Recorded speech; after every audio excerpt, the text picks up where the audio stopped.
Bhagyashree collection मध्ये अगदी तुमचं मनापासून स्वागत। तुम्ही छान इतका प्रतिसाद देताय त्याच्याबद्दल खरंच तुमचे खूप खूप आभार। आज कलेक्शन तुमच्यावर शेअर करणार आहे। हे ऑलरेडी मी एका लाईव्ह मध्ये तुम्हाला सांगितलेलं आहे, तरी पण म्हटलं जेव्हा मी वेअर करून दाखवेल तेव्हा ते जास्त छान वाटतं।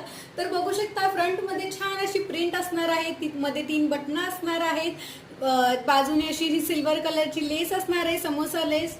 फ्रंट मध्ये जसा चौकोनी गळा असणार आहे, हाताला सिल्व्स मध्ये तुम्हाला इथे 3/4 स्लीव्स भेटणार आहेत। फ्रंट मध्ये जे टॉप असणार आहे ते माझ्या गुडघ्याच्या खाली येत आहे आणि खूप छान त्याला उंची सुद्धा आहे। पॅन्ट पण एकदम छान अशीदार आहे, त्यामुळे समर मध्ये अजिबात तुम्हाला गरम वगैरे होणार नाही। उन्हाळ्यात तुम्ही आरामात घालू शकता। हा ड्रेस बघू शकता एम साईज मी वेअर केलेली आहे आणि एकदम मस्त असं बसलेली आहे। मला पण फिटिंग वगैरेची काहीच गरज नाही, त्यामुळे आवडला व्हिडिओ तर नक्की लाईक करा। प्राइस असणार आहे फक्त 500 रुपये। आवडला तर नक्कीच ऑर्डर करू शकता। ऑर्डर नंबर खाली दिलेला तुमच्या स्क्रीनवर दिसत असेल किंवा